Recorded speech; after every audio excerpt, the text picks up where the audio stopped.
We acknowledge the Ancient Ones, the Greater Shamanic Council of Light, Hermes, both Trismegistus and Seshet, Lady of the Measuring Cord, as above so below, as within so without. We acknowledge Imhotep, architect of the cosmos. May the earth be the mirror of heaven.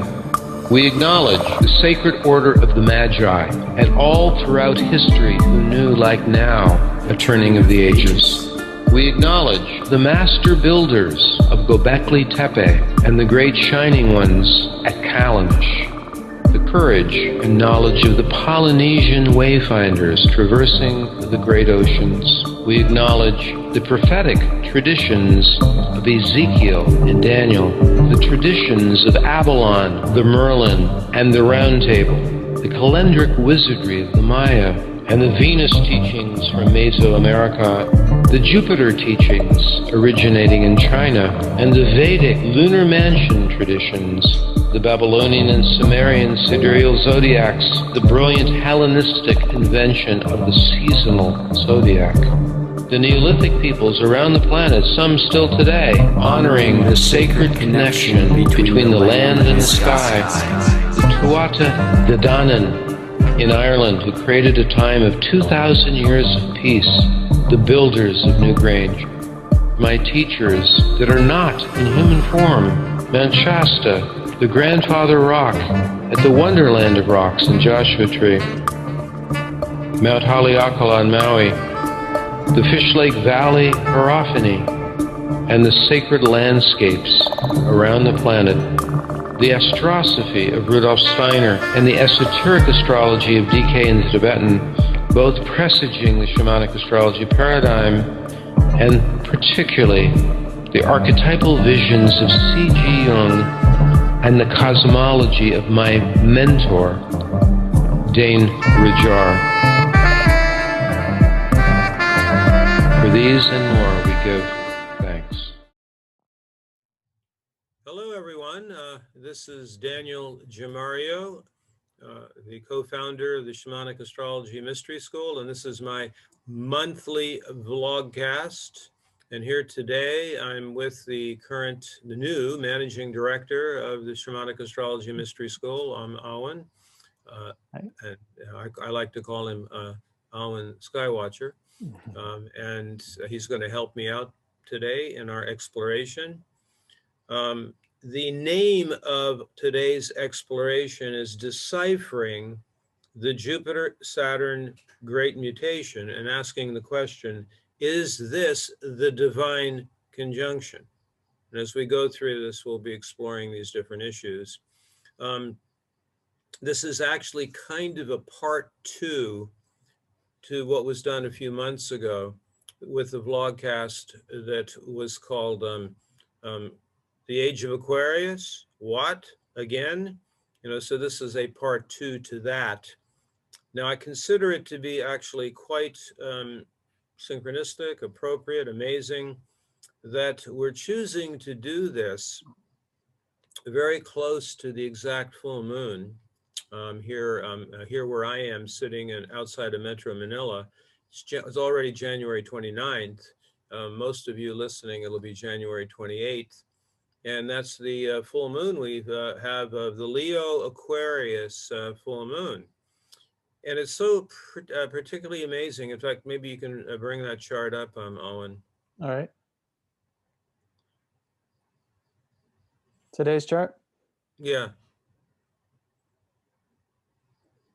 That the fact that we're doing this conversation with the Sun conjunct Jupiter, 9 Aquarius. Look how you can see how close Saturn still is.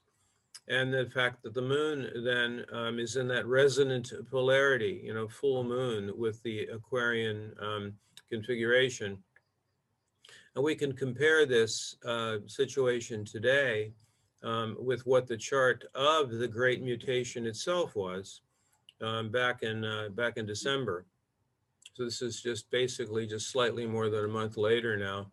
And here we are on December 21st, 2020, and you can see the precise Jupiter-Saturn conjunction there at 029 Aquarius. There's been many, many, many different conversations about what the meaning of this is. One of the things we kind of featured a lot in the previous vlogcast was the misconceptions. Is this the beginning of the age of Aquarius and that kind of thing, which I'm saying not really, but it could actually be a much bigger thing, like this so-called divine conjunction. The reason why, just if you want to go back and see the whole story about what I just said, that the previous vlogcast we've linked to from the newsletter, that the reason why it's not the entrance into the age of Aquarius is because that's a constellation, not a sign. So we're actually going to be focusing a lot actually on the implication of the sign here, and trying to place it into a larger context. Maybe the next thing we can go to here, Awen, would be the definitions, those terms.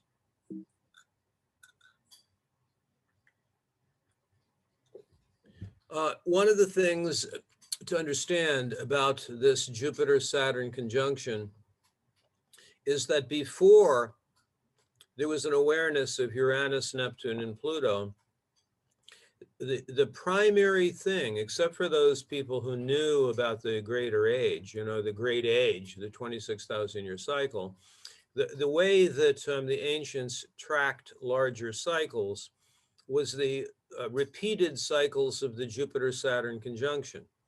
And in fact, the name they gave for it was Great Mutation, a marker of time.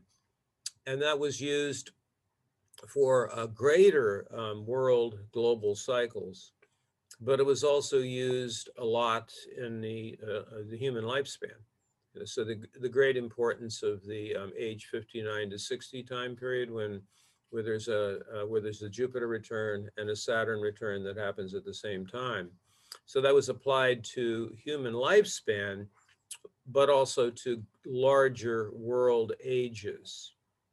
Now, the terms that I'm now sharing with you here, much of this was inspired by a book that I'd had since 1977 called The Astrological Secrets of the Hebrew Sages by Rabbi Joel Dobin. Here, hold that up for everybody, Daniel. Yes. In fact, there'll be actually 3 books or sources of information that I'm going to be primarily accessing in our conversation today. Now, I'm certainly not saying that I subscribe to everything in this book, but he came up with some rather interesting terminology. So let's go back to those terminologies, the definitions. So this term, the Great Mutation. Now, there are some people have been using that expression for something that happens about every 200 years.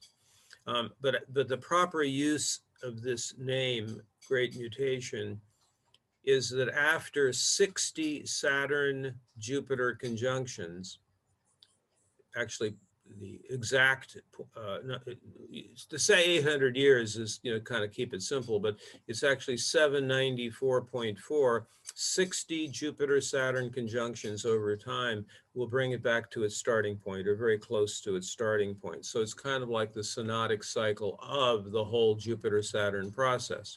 So you could come up relative to Jupiter and Saturn and the Great Mutation, you could think of it as an 800-year age, relative to the Great Crater. Now, there's also these other terminologies that can be applied to the Jupiter-Saturn conjunctions. There is something referred to as the Great Conjunction, and this is the one that sometimes people confuse with the Great Mutation. The Great Conjunction indicating a change in elemental triplicities about every 200 years. Okay. And we'll see illustrations of this as we go through our conversation today. Then there's this was called the Divine Conjunction, or the Conjunction of Power. And that's part of our inquiry here today. And this represents the beginning of the entire great year. You know, is there a way of seeing how a Jupiter-Saturn conjunction can be an indicator of the beginning or the end in the beginning of a 26,000 year cycle, the precessional cycle? And then they had this understanding of something called a magnificent conjunction, which was having Jupiter and Saturn marking the conjunction of Jupiter and Saturn marking the beginning of each astrological age, which would be like 1/12 of the great year. And so we'll see how there have been understandings of that with reference to the Jupiter-Saturn conjunction. So I wanted to know these phrases as we go through. And since the title of our talk today, of our inquiry today, deciphering the Great Mutation and asking the question, is this in fact the divine conjunction, which marks the beginning of a great year? I'm actually going to suggest that there's also some misunderstandings about this as far as whether it's the beginning of each astrological age, but we'll see. We'll look into that relative to Jupiter Saturn. All right. So just to clarify real quickly, the divine conjunction is a magnificent conjunction, but there's not every magnificent conjunction is a divine conjunction. Is that right? Yes, that's right. Yeah, right. And a fascinating thing about this, and particularly when we look at the next slide, is that there have been some people in esoteric traditions, you know, starting with the alleged discovery by Hipparchus of the precessional cycle. But it's not always been clear just how long it was. As a matter of fact, Hipparchus himself, who's given credit for discovering it, that's a whole other story that's quite fascinating. He didn't think it was a 26,000 year cycle. He thought it was an oscillation. It would go forward and then it would go backward. It would go forward and it would go backward. The Neoplatonists then started thinking about it from the perspective of the great year. But even as late as the late 1800s, there were many who believed that the dates, the time frame on it was 24,000 years, not 25,920, which is the current figure given by astronomers. Actually, Sri Yukteswar, who's often referenced regarding the Yugas, which we'll see in a moment, he uses 24,000. Well, that's what they thought at that time period, but we now know it's 25,920. So let's go to the Yuga slide.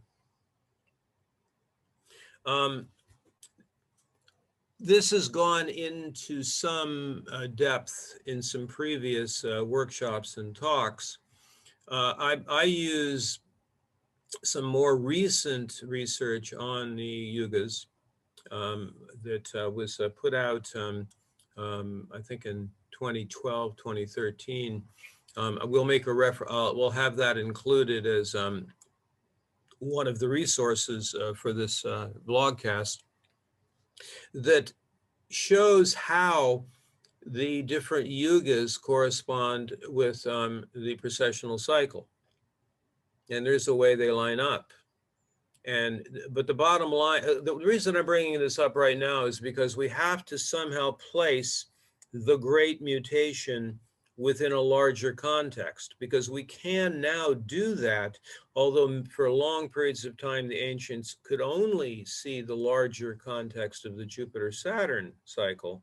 But we're trying to place the Jupiter-Saturn Great Mutation within this 25,920 year precessional cycle, which can actually be lined up with the Yugas.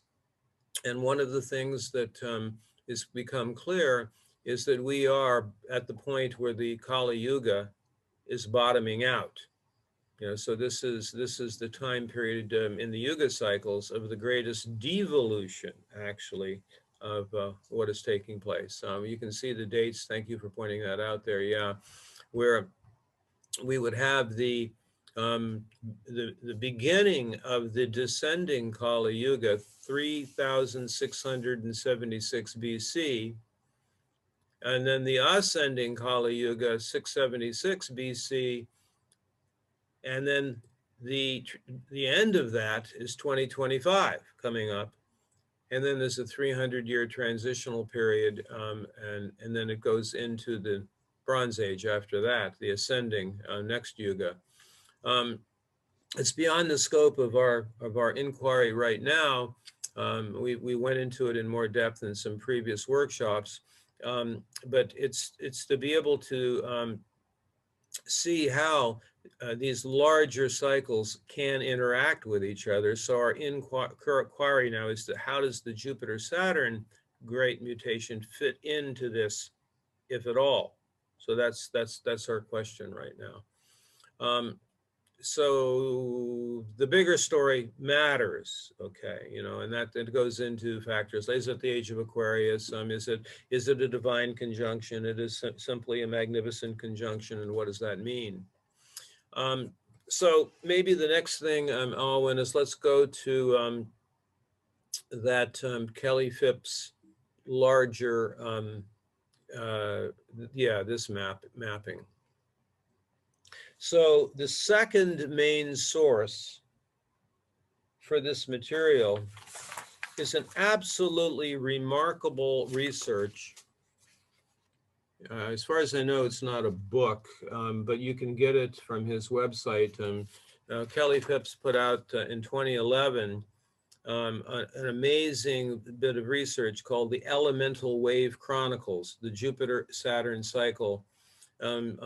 Sadly, Kelly Phipps passed away a few years after that, but he did magnificent research on a lot of different areas. And his work contributed a great deal to sparking my deeper dive into an understanding of this.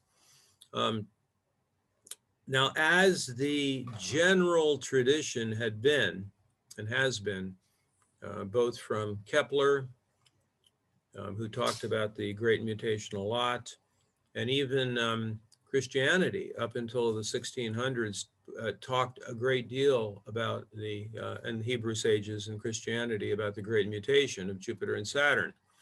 And what Kelly did is he took an understanding of the Jupiter-Saturn process, the different great mutations and the different great conjunctions, all the way back to 3203 BC.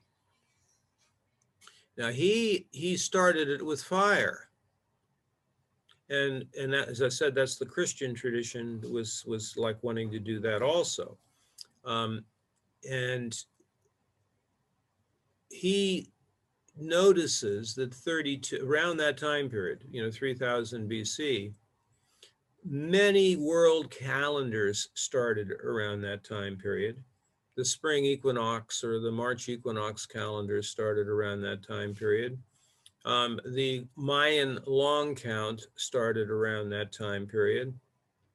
That was actually when the vernal equinox was during that time frame was with Aldebaran or with the Pleiades, very important configurations from an astronomy perspective. So that's why it starts with fire here. But one of the geniuses of his extensive research is to show the intermediate time periods. Because you please understand that when you're using signs, which is a 30-degree segment, that it's not always so elegant if you have something like at 1 degree or at 29 degrees. It's hard to create the most elegant pattern in a row. So he's come up with these intermediates. So like there's a long period where it's all fire, meaning that Jupiter and Saturn conjunctions are always in fire. And then there's a time period where it goes briefly into earth and then back to fire. So it's kind of a in between fire and earth time. And then it would from earth and then earth, air, and earth, air to air, air to air, water, air, water to water, and then water to water, fire. So you have these in-between zones where the Jupiter Saturn great conjunctions will jump around. The conjunctions within the 200-year time period are not always going to be in the same element, but there's an interesting pattern that you can see, particularly with this much larger framework. I think that, so what our project here is to get us to a deeper understanding of the one we're in now, but we're trying to get a larger context on this. So because the Kepler tradition and the Christian tradition was to think it's supposed to start with fire, let us take a look here now at an extremely important time period, which is around the time period of the birth of Christ. So we can, this is going to be a time period of water, water to fire, into fire. So the Hebrew sages, and we could say the Magi and the different astronomical and astrological traditions that existed at that time period, who were putting a lot of their attention on Jupiter and Saturn, were very much focused on this. And they placed a huge amount of attention on the Jupiter-Saturn conjunction at 7 BCE, at 21 Pisces. And they probably at that point thought that that was the, well, that was certainly considered to be a magnificent conjunction. And if you look at the sequence that follows, then we have one at 5 Sagittarius, at 17 Leo, meaning from the one at 7 BC, everything after that for a long period of time is all fire. Now you see this one, 54 CE, 29 Pisces. No doubt that was part of the fire sequence. So it's that whole thing of, you know, if you're the very end of a 30-degree thing or the very beginning of a 30-degree zone, you could be confused by that, okay? So I'm pretty sure the Hebrew sages would have thought, okay, this is the Great Mutation is from this one. And so it will be somewhere after the 7 BCE one. There would be the beginning of a new age. And then, of course, they put that together with, you know, a Messiah. And, you know, like there's a lot of apocalyptic stuff that was happening at that point. All the stuff you would expect around the time of the beginning of a new age. And that was, you know, basically also associated with all the fish imagery, you know. So we'd have water, water wave, water to fire, and then a whole new age begins with the fire wave. Now the Kepler and Christians thought that this whole new age thing would happen again in the 1600s when there was another beginning of a fire wave. And in fact, I was reading some documentation on this, that one of the reasons why the Catholic Church and Christianity in general started being very negative toward astrology is because their calculations about the Great Mutation into fire differed from those of Kepler's. So they did not like Kepler's, so they decided to throw out astrology as something bogus, I guess maybe because he had a lot of influence. So is it really about a fire wave? Is that really a larger question? You know, is this the divine one? Is this the one that is actually the one that starts a new age? And then how does that relate to the beginning? Is it a divine conjunction? Is it the end and the beginning of the whole thing? That we've already discussed, that because this is about signs, not constellations, it cannot be used into that kind of deception about the age of Aquarius, making the age of Aquarius be about the sign when it's actually a constellation. But it could really be important relative to the sign, but is it as important as they're trying to make it sound? This is part of our question. And amazingly enough, if you've been following along with us, my sense is it really is important, as we're going to see. So maybe it's not about fire at all. Maybe it's about something else. Now, let's go back, Awen. Let's look at the time period of the 577 BC.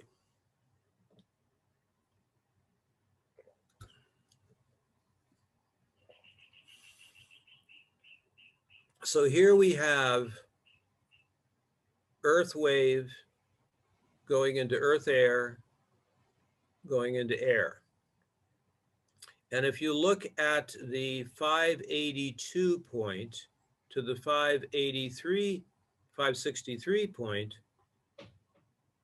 something really remarkable is happening from a larger context then.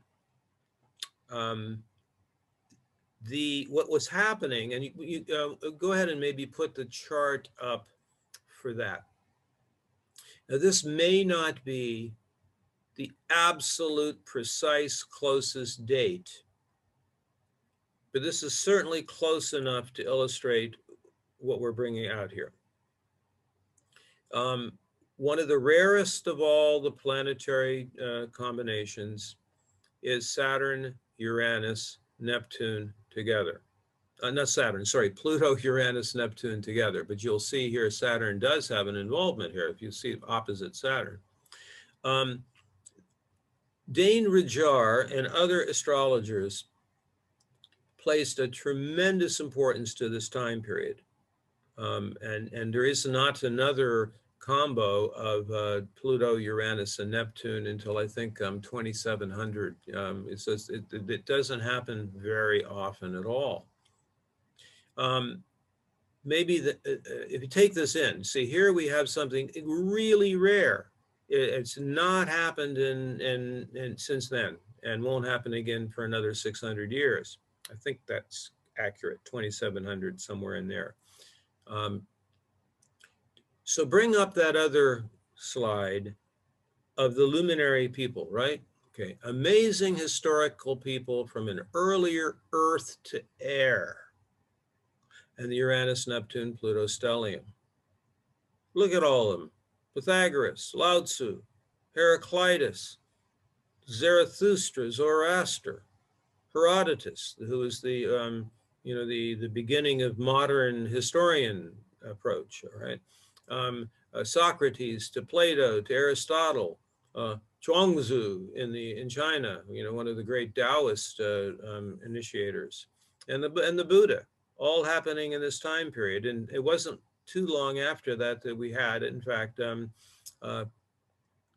Hipparchus, in the Greek discovery of the precession. Now, what Rudhyar felt, and one of my other sources, and I'll just illustrate this right now, he was the foundation of my whole practice, is this book called The Planetarization of Consciousness. I have my signed copy. I love that book. Anyway, in The Planetarization of Consciousness, and it's kind of the foundation of Rudhyar's work, he believed that the movement of humanity could be illustrated by using a dialectic approach. So up until this time period of this Jupiter Saturn conjunction, Earth to Earth air to air wave, which was highlighted by this remarkable Uranus Neptune Pluto conjunction. Up until this time period, global humanity was primarily tribal. Certainly, it had hierarchy in there, but the emphasis was not on individual enlightenment, individual consciousness. So that whole list of luminary individuals was during that time period was bringing in, from a spiritual perspective, individual enlightenment, also from a philosophical perspective, individual inquiry, Greek rationalism. It also, interestingly, corresponded to the time period where the very first individual personal horoscopes started. All right. And so we have then, according to Rudhyar at that point, we would have the antithesis to tribal, clan, collective consciousness, and a shift toward individual consciousness, where the personal horoscope, the personal self, became important. He describes in the Planetarization of Consciousness that we need to have a synthesis, kind of a reintegration of the individual back into global awareness. So that's not just global humanity, but it includes the noosphere, includes everything about the living earth, human consciousness, individual human consciousness, reconnecting with the entire earth and its field, you know, and global humanity. So it's a retribalization, but also with human individual sovereignty associated with that. Now, I think this is associated with the great thing that's happening now. So what I'm trying to bring out here is it's very possible that more important than the fire great mutation is this earth to air time period. And that's illustrated by the, you know, the big deal that was happening in those years we're just looking at now. So, Awen, the next thing let's look at would be the earth to air time period following this. Remember, we're looking at roughly 800-year time periods. The exact being 794, you know, 794, 60 Jupiter Saturn conjunctions, bringing them back to the starting point. So there's an earth wave, 253 to 312. Then there's this time period where it jumps back and forth as it's going from earth to air. And you'll notice that how they might have thought that it already went fully into air in 431, you know, 29 Capricorn.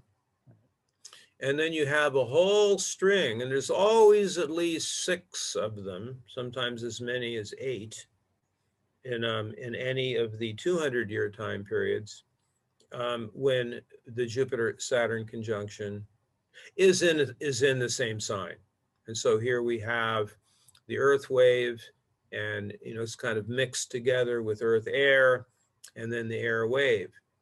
Now, what to me is tremendously significant, there's so much you can study about history regarding this. In fact, the Phipps work is mind-blowing as far as his grasp of this whole thing historically. I can't say I agree with every one of his interpretations of it, but he brings pretty much the whole thing in. But one of the things that captured my attention about that time period, and as we inquire into this, and maybe you can use this as a something those of you who are interested in this can work with this as a research document, is that what happened right in between the Earth wave to Earth air in that time frame, we have the King Constantine, Emperor Constantine, who lived from 306 to 337. He converted to Christianity in 312, interestingly. And the Nicene Creed happened in 325. And that was the thing that consolidated the Bible and turned Christianity into the state religion. So now, could that be considered, quote, to be a good thing? I mean, I guess it depends on whether you believe in the Nicene Creed, if you believe there should be a state religion. but so that was all happening in the earth to air wave. I should interject here at this time that part of our inquiry is going to lead us up to the time we're in now. Is Pluto in Aquarius? Now, Pluto was actually in Aquarius from 305 to 329. So Pluto in Aquarius corresponded to this time frame that we're looking at, the end of Earth air. Now just keep that in mind, Pluto in Aquarius, for a moment. So now let's jump ahead to the next one. Again, now here we have Jupiter Saturn conjunctions in Earth air. About 800 years later, we have the next time frame that was called the Great Mutation, relative to these elements, you see, not relative to fire, but relative to the earth to air. Now, this time period is loaded with amazing stuff also. And I want to indicate here that Pluto was actually in Aquarius from 1286 to 1308. People have become aware of this 1226 date that you can see over there at 4 Aquarius. This is the one that many astrologers have been pointing to, which was the last time that Jupiter and Saturn were so close and were easily visible. So it's easy to go back from the current Great Mutation back to this time period here. Keeping in mind the Pluto in Aquarius involved in this time period. One of the things that certainly had, upon first glance, an Aquarian flavor to that time was what was called the Magna Carta. And the Magna Carta first came in 1215. So 1215 was happening right there at the end of Earth air going into air. All right.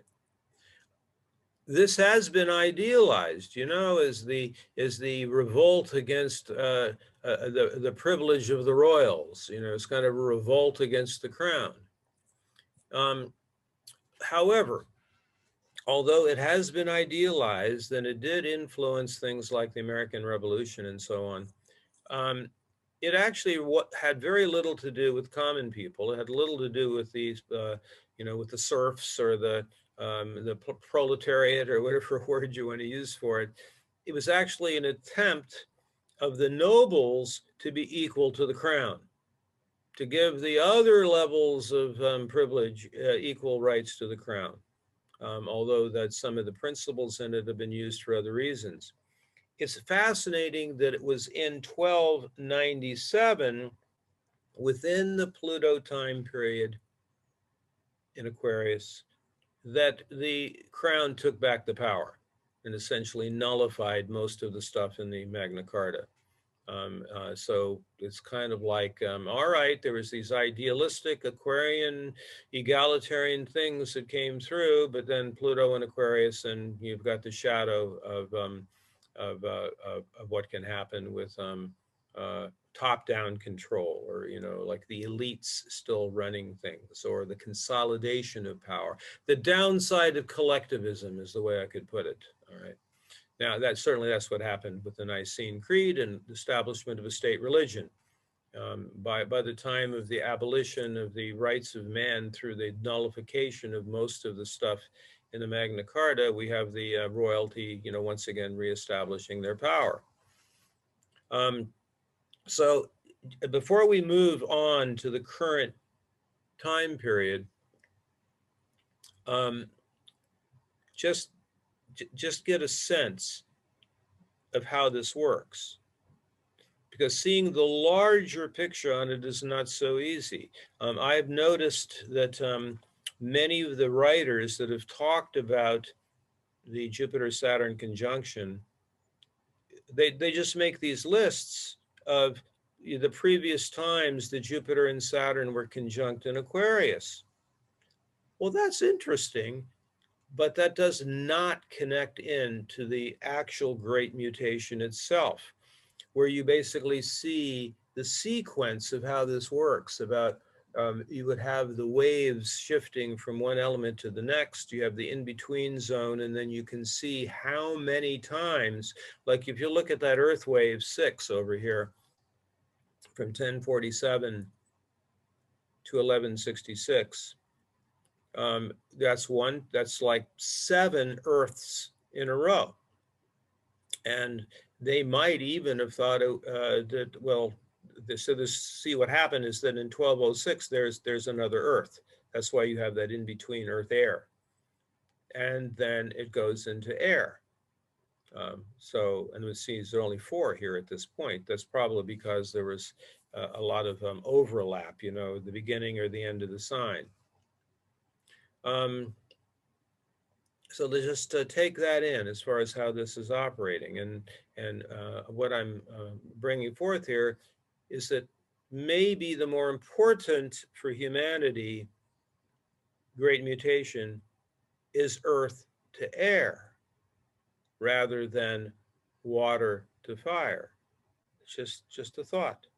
Because remember, our larger inquiry here is, could it be said that any of these conjunctions within a Great Mutation are the beginning of the entire great year? Let's jump ahead to our current time frame. Notice on the left, we have 7 consecutive Jupiter-Saturn conjunctions in Earth. The beginning of Earth Wave 7. I mean, I'm using the numbers here that Kelly Phipps came up with, where he began the different waves back at about 3600 BC with a fire wave. And so since that time period, this would be the 7th Earth wave, beginning 1842, as you see. One of the great, I guess, I wouldn't say mistakes, just not knowing the whole story, I guess, is that the writers of this book that I illustrated, Astrological Secrets of the Hebrew Sages, written in 1977, they thought the Great Mutation was 1981, which was the first one into air, the shift from Earth to air. As we now know, as we look back on it, is that in the year 2000, the Jupiter-Saturn conjunction was in Earth. So there was, and this is what generally happens when you go from one element to the next. There's an in-between zone, which is like a hybrid. So you have the you have an air one here showing up, and then you go back to Earth. So these guys that wrote that book said, oh, the beginning of the age of Aquarius relative to the sign would be 1981. But as we now know, the full movement into an entire air wave, number 7, just happened in December. And that was the 1 Aquarius, 0-something Aquarius that happened at the December solstice, 2020.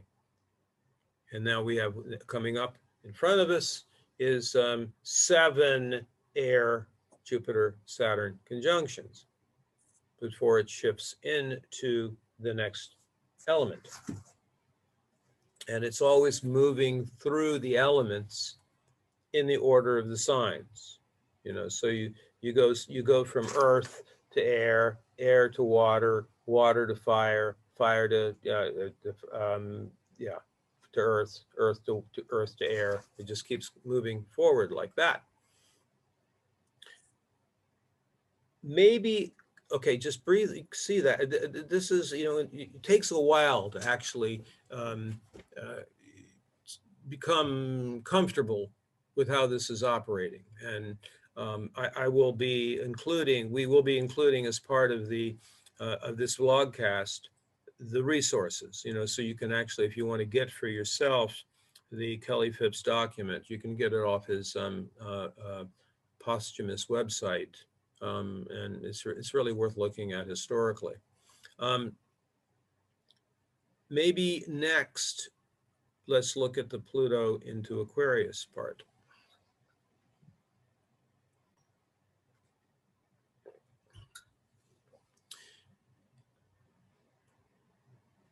So if you look, we started it at 674 BC. The one to wrap your head around really a lot is the 430 BC to 404 BC. And then we can correspond that with actually the one before, obviously also, because that whole time period we were looking at before, the 577, when Uranus, in between these two is when the Jupiter, sorry, when the Uranus, Neptune, and Pluto stellium was happening. But this is a time of immense change. I think in general, this would be thought of as the time where that antithesis to clan tribal consciousness was happening, as we discussed before. But if we weave the Pluto entering Aquarius into that time period, as far as it's very possible that it's even then that the seeds of the shadow of Aquarius went in. In other words, it would be like too much rationalism, you know, too much separation from nature. In other words, losing something through the antithesis. When there was clan and tribal consciousness, it was always also more animistic. It was more connected to the earth, more connected to our organic reality as being part of creation. I think the seeds of the shadow of Aquarius were also seeded at this time period, separating. Too much emphasis on the individual. This, of course, just kept getting more and more extreme as we went through the you know, the next millennium. Descartes and the Age of Enlightenment, you know, rationalism, English empiricism, and all the rest of that. Where the desire to detach and to be separate from the creation came in. And I certainly, that tendency was already there with some of the Greek thinkers. But it's a mixture of things. I mean, I think I'm not being critical of the antithesis, just the shadow of it. The antithesis is good. We needed to have the development of sovereignty, autonomy, and individual consciousness. And now we're at the point of how do we reintegrate it into the planetarization of consciousness? So you have here as a resource the other time periods when Pluto has entered into Aquarius, and I had illustrated before how the Pluto was in Aquarius in that time period from 305 to 329, and you know, Constantine and the Nicene Creed and that state religion. And then you can jump ahead to the one that also corresponded to a great mutation in earth to air, which was, you can point it out there, in the 1286 to 1286 to 1308. And then that takes us forward to what's coming up. Look at those dates: March 23rd, 2023 to August 31st, 2043. It's when you thought the fun was all over. Pardon me? Just when he thought the fun was all over. We made it. It's the Great Mutation. It's the Great Awakening, right? Well, I mean, that might be part of it, but we can't leave out this part. We might want to next bring up the chart of the U.S. There it is. I use the rectification of the Declaration of Independence chart as rectified by Dane Rudhyar, the one that gives the 1310 Sag rising. I think you can make a case for a number of different U.S. charts, but I think this is the one that most shows the original chart of the intention, the chart of the intention of the founders, where we have the Aquarius moon at 27 Aquarius. Then we have the South Node at 6 Aquarius. Saturn, you'll remember we put up the chart of the current time right now, and oh my gosh, I mean today we have Saturn very close to the South Node of the U.S. Jupiter has just crossed over the South Node of the U.S. The moon is on the North Node, so we have a lot of activation through the Jupiter Saturn Great Mutation to important parts of the U.S. chart. However, 2022, 2023 is also the time. Look at the Pluto position of the U.S. Pluto at 27 Capricorn.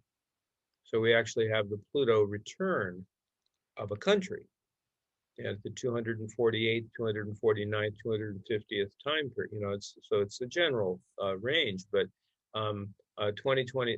Actually, there's some astrologers, and I even am sympathetic to this view, that the larger range of the Pluto return of the U.S. actually is 2021. It actually starts when Pluto makes it up to this year. Do you remember, Awen? I think the Pluto goes as far as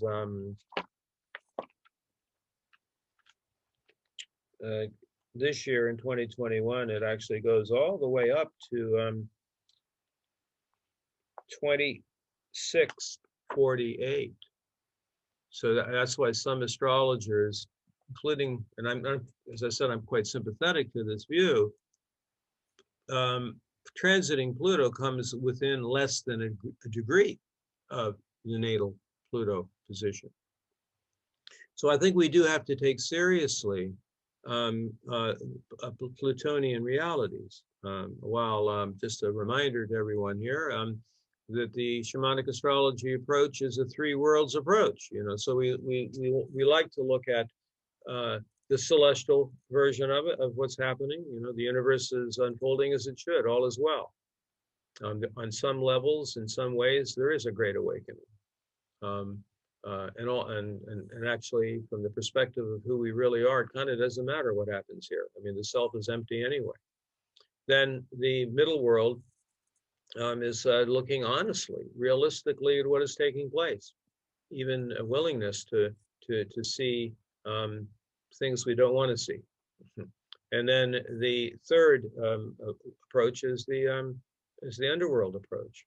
I think that most everyone can agree there's a great deal of need to great need to compost a lot of what has gotten us to this point. We do have to take seriously that it is the bottoming out of the Kali Yuga, that it is the end and the beginning of the whole 26,000-year cycle. As I like to say, that the global events happening in 2020 and 2021 are the most astoundingly, overwhelmingly, and extraordinary series of events to global humanity in at least 12,900 years. We discussed that in other seminars and other approaches. So this is a pretty big deal. But what if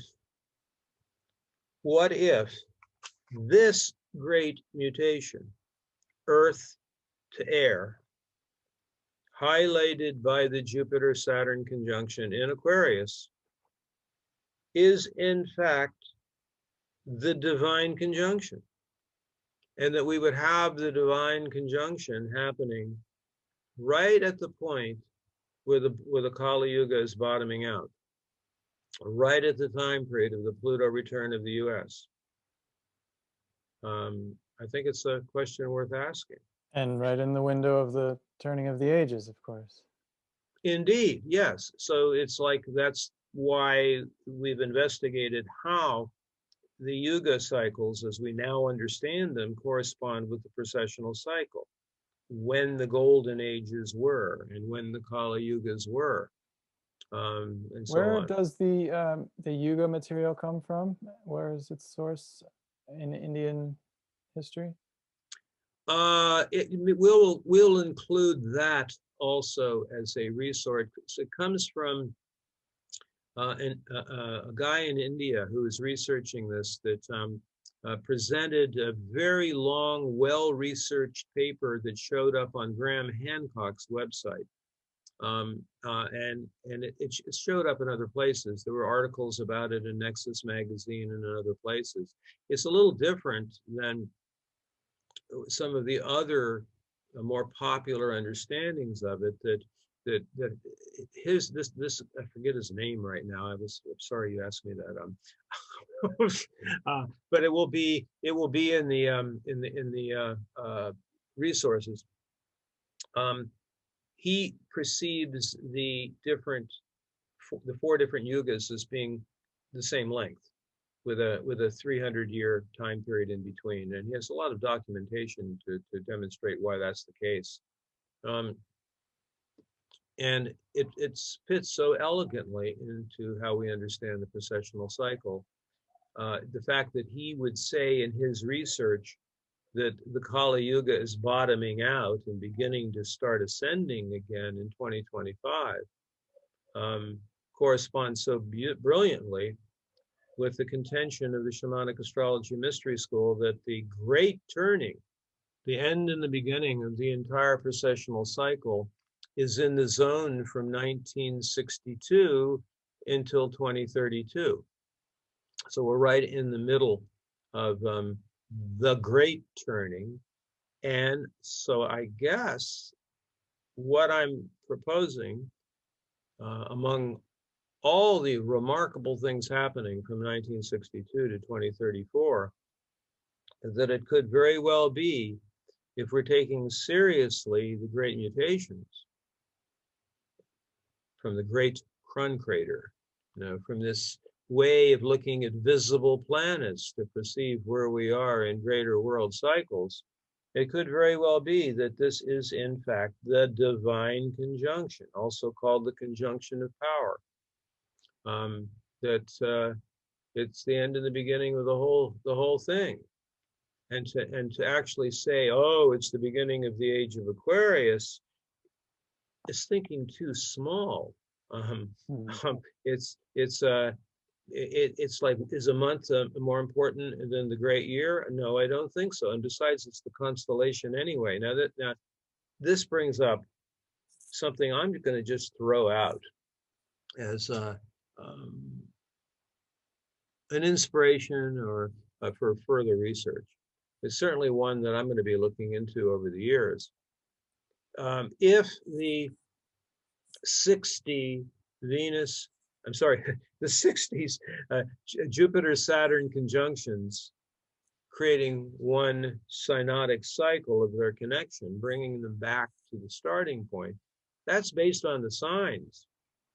But there are also some traditions that would suggest that it's worth looking at this from the perspective of the sidereal. That is, what stars are these great mutations bringing us back to? So, for example, this one, the Great Mutation, which I'm suggesting may be the divine conjunction, there at the first degree of Aquarius, just happens to be, at this time in history, the star Altair. It's an alignment with Altair, which is now at 1 degree Aquarius. So that's just something else worth looking at. I have not taken this that far. And I also, it's something maybe you and I might, work on together, Awen, over the years, to take this understanding of the great mutations, element by element, back to 4000 BC, 5000 BC, or however far back we can take it. And maybe what would happen if you took it all the way back to, 26,920 years ago, if we can do that and see what Jupiter Saturn thing was happening at that point. That could be quite intriguing to, follow up on it that way. But based on what I've just been sharing here, while I was dissing the idea of the age of Aquarius, I even went so far to say it's the hijacking of the age of Aquarius by the sign. That's not to say that this great mutation doesn't have super importance in a larger sense, in the larger sense of the greater, the great age, the great year, the 25,920 year time frame. And certainly that's why I was suggesting going back to that, those points, 600 BC and 300 BC, and then at 400 and 800. And last but not least, remembering that Aquarius is not just all lollipops and roses and unicorns. I mean, it's, in fact, I think it was you who pointed out to me one of the really idealistic things that was happening in that time period of 400, 500 BC. So that in a much deeper, if we did a whole workshop on this, I mean, we can look at we can balance it out. Like the Magna Carta has an idealistic side and a shadow side. I brought up the shadow side of state religion, and Constantine and Roman Empire and Nicene Creed, but you pointed out so beautifully that's also the time period of Arthur in the Round Table and Merlin, Arthur in the Round Table, which is just a theme, very dear to our hearts within the Shamanic Astrology Mystery School. And just as also the time period of the Uranus, Neptune, Pluto configuration has that phenomenal contribution of individual enlightenment, the development of other ways of understanding consciousness. But it also had a dark side of which we see the results of today. Extreme technocracy, extreme misuse of science, extreme ways of even the desire to turn humans into machines. I mean, that's certainly the dark side of Aquarius, and certainly the fact that Pluto is soon to move into Aquarius, we can't lose sight of that. Yeah.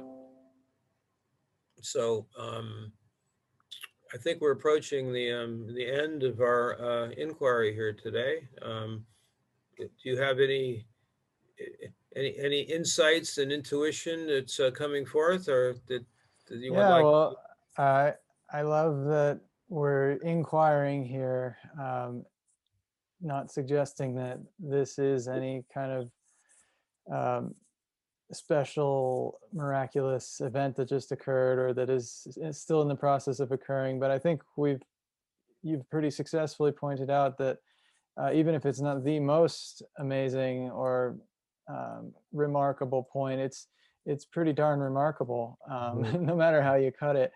So I would just be curious what your thoughts are on how we might, at the very least, how we might work with this, even if it were the very least of massively significant events that it could be. Well, it's always the three world approach, right? Mm-hmm. And it's also just to keep in mind that there is a phenomenal idealism about the sign of Aquarius. It does stand for uniqueness, individuality, freedom, egalitarian ideals. That's all very strongly part of what that's about. But we have to always remember Saturn in Aquarius and soon Pluto in Aquarius is the other side of it. That in fact, we have to remember that the ancients saw Saturn as being the co-ruler of Aquarius. So it's not all our revolutionary ideals of Uranus and Aquarius. And these themes also show up, and it's beyond the scope of our conversation today.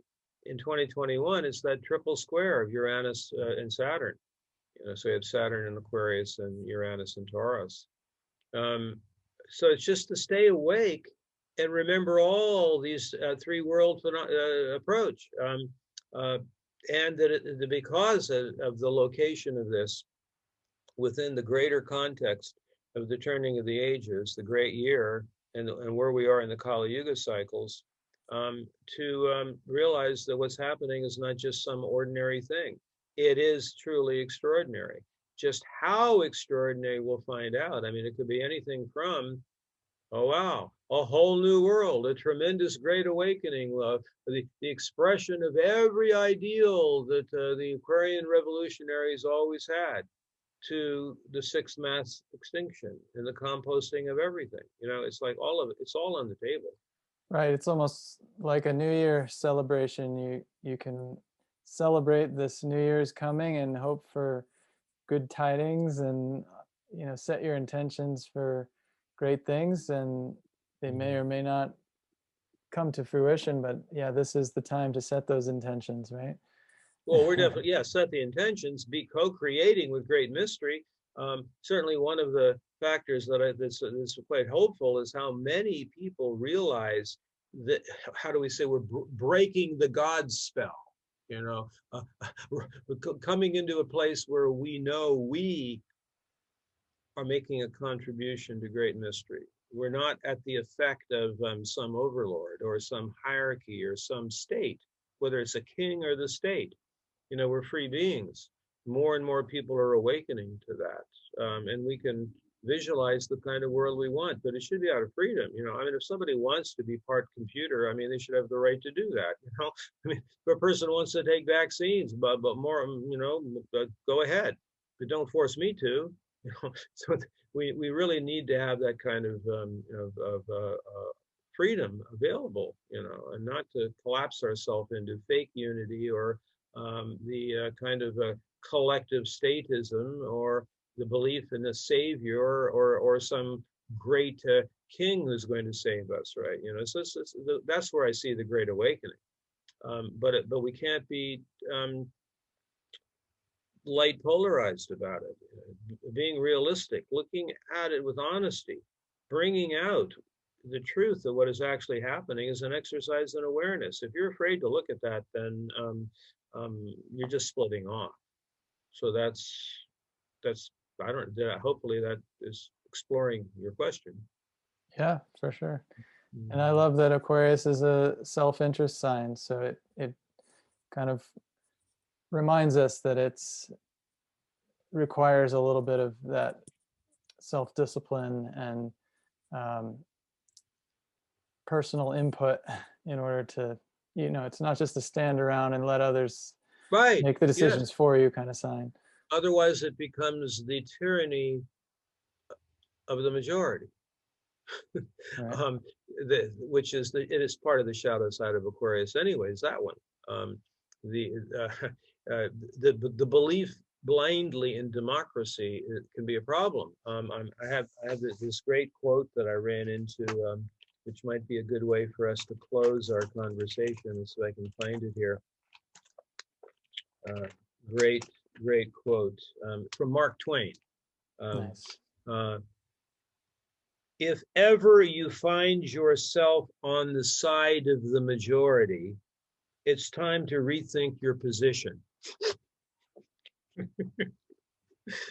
And that, to me, that's an Aquarian ideal. That's anyway. That might be a good way for us to complete. Thank you for helping out so much on this, Awen. I'm so much a old timer that my capacities with technology are limited. So I appreciate the help you've given me on this, and you're also expanding inquiring mind also. So we'll talk again soon. All Thanks. right, we all appreciate all the research you've done into this. So thank you. Okay, till next time, next All month. right, Okay, thanks. bye. Mhm. Bye, everyone.